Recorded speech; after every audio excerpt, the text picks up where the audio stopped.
All right, if you're not closing deals through cold outreach, I'm gonna be walking you through most likely why in this video, and then the subtle adjustments that you should be making to actually close deals through cold outreach. So why am I able to speak on this? My name is Ryan Ogren. So far this year, we've generated $5.8 million cash collected revenue for our clients at MoneyMake Marketing. That's from January 1st to June 1st. So we didn't even count the whole month of June. It's probably even more than that. 5.8 million cash collected in our clients' bank accounts. We just closed a $1.2 million deal start to finish in 13 weeks for one of our clients. And all of our clients, they're mostly vendors of retail, vendors of CPG brands, vendors of food service brands. Those are mainly our clients. We also have a lot of power generation, data center expertise. So we have a bunch of clients in that space as well. But those are our main types of clients. So if you're any of those and you're watching this, make sure you apply to work with us if this video is interesting at all. But if you're just a cold outreach doer that's out there right now, hopefully this video is able to help you close more deals through cold outreach, okay? So I'm gonna walk you through some different frameworks of where you might be making a mistake. So let's get into it. So let me just map out the typical cold outreach funnel first. So you have your email, or let's say it's a DM, and then you send it to the prospect. Let me just draw the prospect. And usually that message that you send them is to try to get on a call. So let me just, I don't know how to draw a phone. That's not bad. That's not a bad phone. So it's to get them on a call. Let's just do call. And then after that, your hope is to close a deal, okay? That's traditional cold outreach methodology. Now, where a lot of people make a mistake and where a lot of people find drop off is they send a message, they send their email, and then they actually get a positive response. So somebody's actually interested. So let's just do a smiley face. And then they just cannot get onto a call. And this is one thing I want to explain vividly, because what's happened now, they don't want to get on calls anymore. Think about yourself. Take yourself as an example. If you are having any kind of commercial success in business whatsoever, then the longer you've been in business, you know you just do not want to be on meetings, and you do not want to be on calls that are not going to make you more money or that are just going to be a complete waste of time, right? You just don't want to be on those types of calls. Now, nobody can blame you for that. And so what is actually happening in the marketplace now, because so many people want your time and want to get on a call with you, like, you actually have to explain why they need to get on a call with you before they get on a call with you, right? The exploratory relationship building age is done.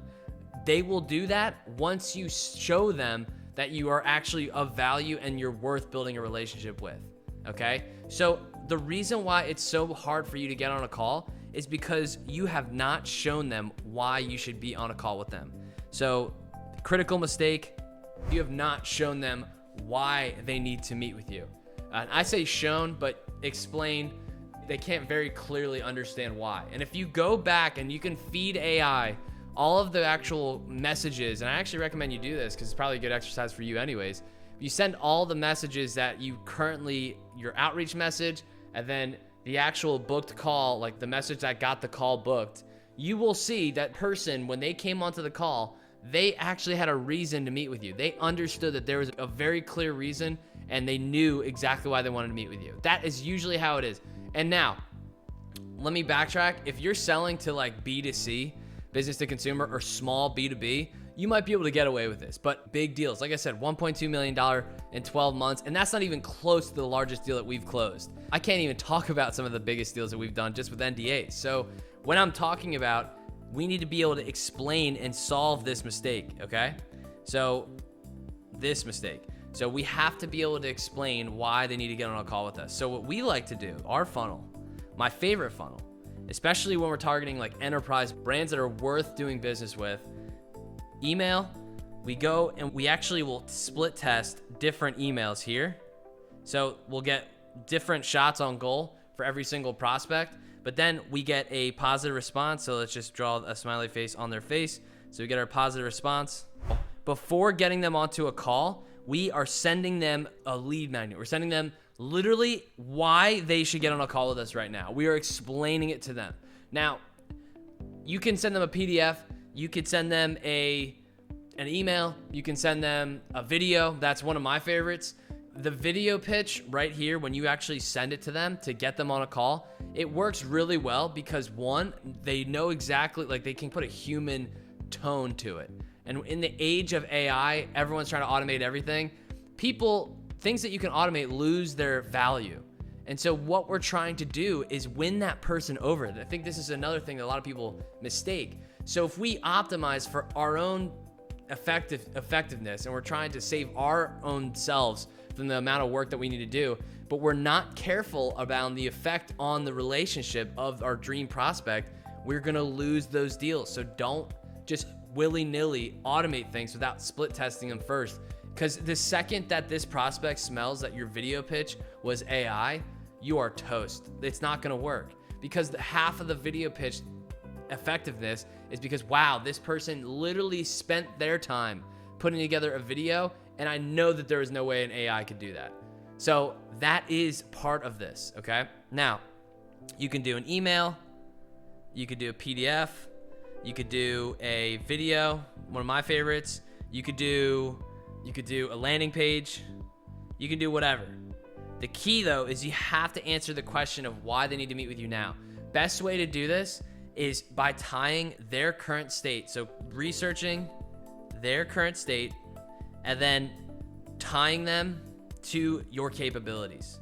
So like a perfect example of this is, let's just say, dang, I wish I was live. I wish I was live and one of you could tell me a specific thing to give you an example of. But let's just say it's a packaging company. Our client is a packaging company. Let's just say our client's a packaging company and we're trying to get a CPG brand on the call. Specifically, we're trying to get a beverage brand, a CPG beverage brand that sells master through 6-packs, or they do 18 packs or 24 packs, like maybe sodas. And we're trying to get the corrugated master cases. Now, we know if we research that particular beverage brand and we know that they have been expanding or that they have opened up a couple new products or that they have steadily released products on these days.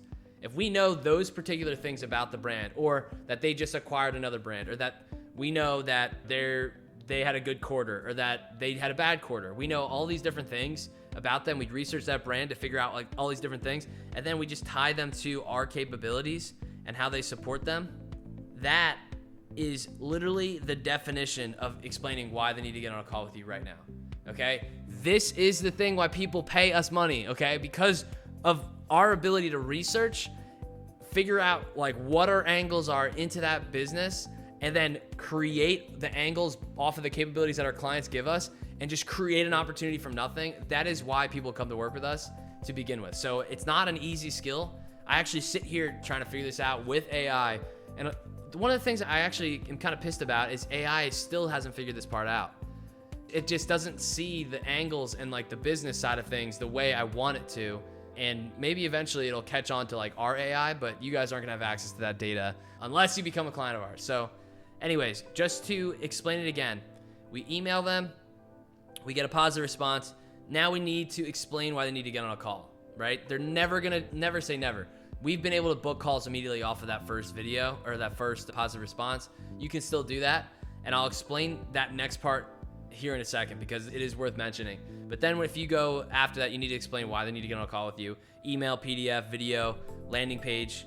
Those are all really good options. And just answer the question why they need to get on a call with you right now. And then if you do this, researching their current state and tying them to your current capabilities, that gap and explaining it to them and making it personalized and doing a video for them and showing it on screen. If you explain it clearly, concisely, and you deliver it properly and you do it in a good way, usually our Loom videos are like 2 minutes max, 2 to 3 minutes.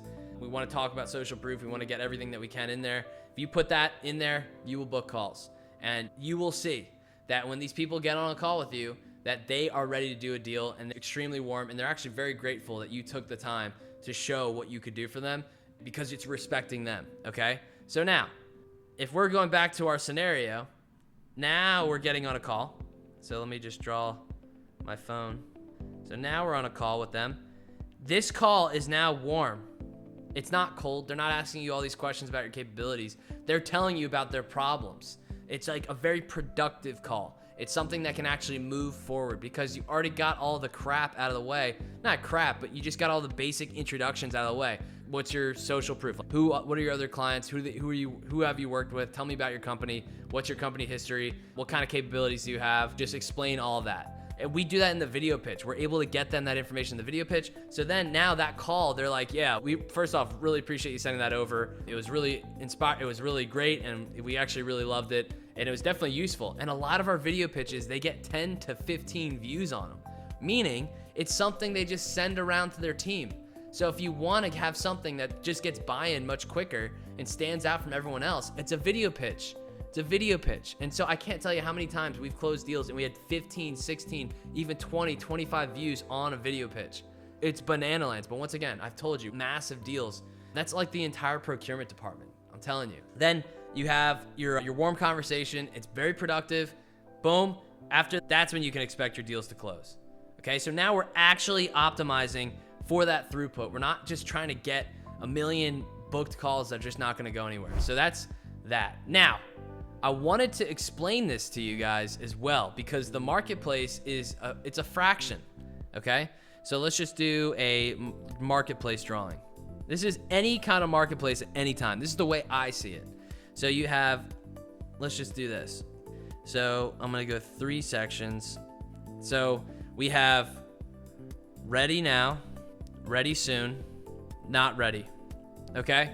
This applies for anything. And this also, you can take this as to awareness levels. So if you just said unaware, problem aware, solution aware, okay? You can only ever sell anything at this bottom rung, okay? So here's the thing. Here's the actual conundrum of the cold outreach game. If I reach out with a direct call to action to book, call, or lead magnet, if I do it here at this ready now, the booked call is actually almost a little bit more productive. The reason being, this lead knows that they're ready to go now and they just need to get things moving. The lead magnet, what I found is it warms up that booked call. So the ready now audience, you should be able to book deals. You should be able to book calls to them immediately. If they are hard to book with, that means they are already closing their deal and they don't need you anymore. They're moving out of that, okay? So the ready now, super easy to book calls with. It's because they are really actively deciding on this right now. The difference maker in your agency, the difference maker in the deals you do, the difference maker in how good of an outreach person you are the ready soon deals. These are the ones that can make or break your entire pipeline because there's a fraction of the ready now people that make their decision in the ready soon category. Okay, so they like this ready soon category. They're getting ready to make their decisions and they're just trying to vet out these options, okay? Now, what I mean by this, if they haven't already decided when they're ready now, if they're in the ready now section, sometimes it's hard to book calls because they're already deciding. The ready soon people, we can get them a lead magnet and get them on a call before anybody else because we can build a little bit more urgency than everyone else with our lead magnet, okay? I hope this is making sense. So now, the reason our clients make so much money and the reason our clients are so much more successful with so much less outreach, I think we do maybe 5 to 10 inboxes per client and we're still crushing every major cold email agency that's out there. The reason we're able to do this is because we are playing in this ready soon market and we just absolutely dominate it. That's where we win. I just threw my $100 Apple pen because I got excited. So anyways, I hope that makes sense. Test your call to actions just to be sure, because it's hard to know who's going to be ready now and who's going to be ready soon unless you have some of our triggers, okay? Now, how do you know who's ready now and who's ready soon? We call them triggers. A lot of other people like Chat, GPT, and Claude, and Apollo, and HubSpot, and all these other companies, they call them intent signals. I don't like that. I just call them triggers because it tells us we need to do something. That's how N8N and Appier, they have these triggers, right? It's what starts the workflow, what starts something.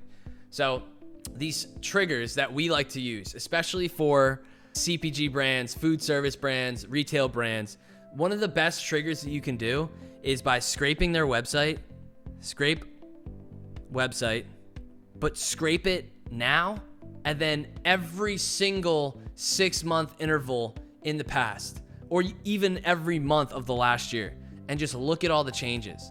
You will see so much information there because you're gonna see all the product launches, you're gonna see all the dates, you're gonna see everything that you need to know around when that brand is launching something new.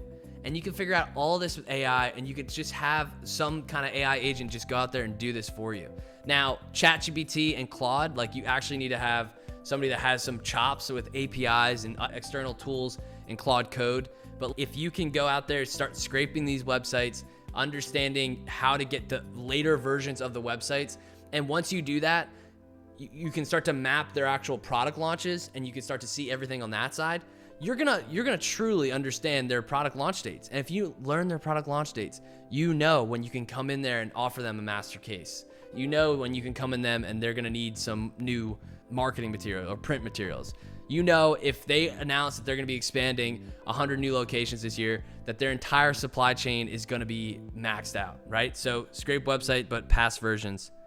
That's one of our best ones. I like that one because Chat, GPT, Claude, none of those not losers, but none of them have been able to do that yet.